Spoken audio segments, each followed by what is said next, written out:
Prophecy has shaped Westeros since before the first sword was drawn. Kings started wars over it. Mothers lost their peace of mind over it. But looking back at the bloodiest chapters of this universe, a terrifying question emerges. Is prophecy in this world real magic, or just a trick people keep playing on themselves? Today, we're putting every major prophecy in Game of Thrones and House of the Dragon on trial. We'll look at the visions that struck with chilling accuracy, the ones that ended in ruin, and the ones that remain unsolved. Because by the end of this, you'll realize that foresight in Westeros isn't a gift, it's a curse. Let's start with the prophecies that leave no room for interpretation, the ones that hit their mark with absolute chilling precision. When a young Cersei Lannister visited a traveling woods witch known as Maggy the Frog, she wasn't given a vague riddle. She was given a grim 5-point checklist of her entire life. Maggy told her that she wouldn't marry the prince she was promised to, but that she would become queen instead. She warned Cersei that she would have 3 children and that all 3 of them would die. Maggy claimed a younger, more beautiful queen would eventually cast her down, and finally that a Valonqar, a younger brother, would end her life by strangling her. The accuracy is staggering. Cersei never marries Rhaegar Targaryen because he dies at the Trident before a marriage can even happen. She does become queen, and Joffrey, Myrcella, and Tommen all die in an exact, grim sequence. It's detailed enough to make you wonder if the witch was literally reading a script of the future. We see this exact same brand of unavoidable truth in House of the Dragon through Helaena Targaryen. Helaena is a fascinating character because she isn't treated like a powerful mystic by her family. In fact, she is widely dismissed as strange, or even simple-minded. But she doesn't speak in convoluted riddles. She simply says the future out loud, and no one bothers to listen. Her repeated, unsettling references to Prince Jaehaerys's death happen well before the tragedy ever unfolds on screen. Of every prophetic figure we've seen, Helaena might have the cleanest hit rate, precisely because she doesn't try to actively change what she sees. And then, there is the foundational prophecy of the entire Targaryen dynasty. Centuries before our story begins, Aegon the Conqueror dreams of an apocalyptic winter that will threaten the entire world of men. He passes this warning down from king to heir for 200 years, a chain that culminates in Viserys handing the heavy secret to Rhaenyra. Whatever criticisms you might have about how the wars of Westeros ultimately resolve, the core premise of Aegon's dream is treated by the story as completely, unambiguously real. There was a genuine existential threat from the north, and it did require a unified front to defeat. But Aegon's dream is an exception, because when people try to actively force a prophecy to come true, the results are almost always catastrophic. If Helaena represents passive acceptance of the future, Rhaegar Targaryen represents the ultimate fatal hubris of trying to control it. Rhaegar became deeply convinced of 2 things: that he was the prophesied prince that was promised, and that to fulfill this ancient destiny, the dragon must have 3 heads. To Rhaegar, this meant there needed to be exactly 3 riders for 3 dragons.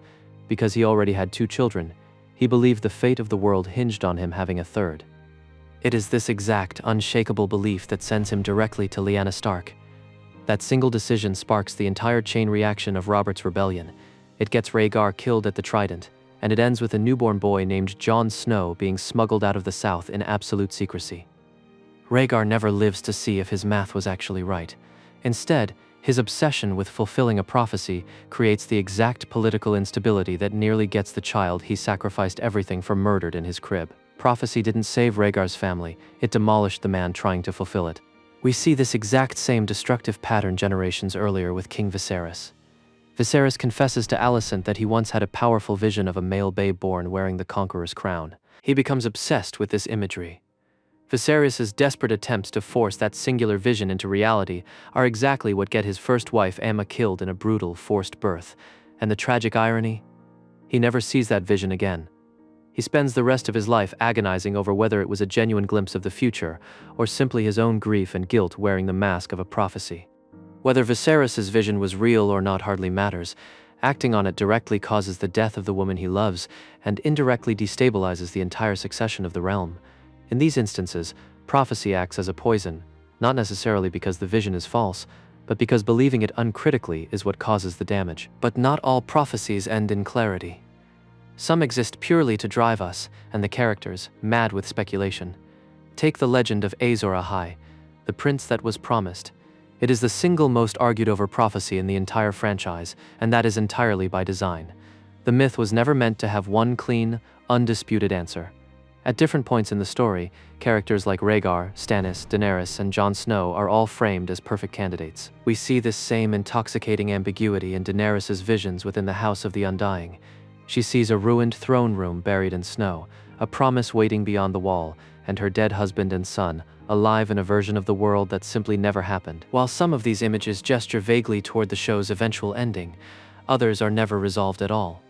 Were these literal glimpses into branching, alternate timelines? Were they warped, poetic metaphors? Or were they simply a warlock's trick designed to keep the mother of dragons trapped in their house forever? There's one part of that same vision worth pulling apart on its own, because it might be the strangest prophecy in the entire saga. The warlocks tell Daenerys she will suffer 3 fires, one for life, one for death, and one for love. She will ride 3 mounts, one for blood, one for pride, and one for love. And she will suffer 3 treasons, one for blood, one for gold, and one for love. Even fans can't agree on the fires. Most point to Khal Drogo's funeral pyre as the fire for life, since that's the fire that literally births her dragons. But the fire for death and the fire for love are still genuinely disputed. Some tie the fire for death to the burning of the House of the Undying itself, moments after this very vision. Then there are the treasons, which have kept fans arguing for over a decade. The treason for blood usually gets pointed at Mirri Maz Duur, the witch who trades Drogo's life for her own revenge. The treason for gold lines up with Xaro Xhoan Daxos and Pyat Pri, who try to steal her throne and her dragons in Qarth. But the treason for love has never been definitively settled. Some say it's Jorah Mormont's early spying for the crown. Others argue it's Jon Snow's decision to kill her at the very end. Even now, fans still can't agree on a single clean answer, which might be the most fitting outcome a Valyrian prophecy could ever produce. Even the oldest lore is soaked in this mystery. The doom of Valyria remains the quietest warning of them all. We know the Targaryens fled before the Empire's downfall, but it remains one of the most deliberately vague pieces of mythology in the world.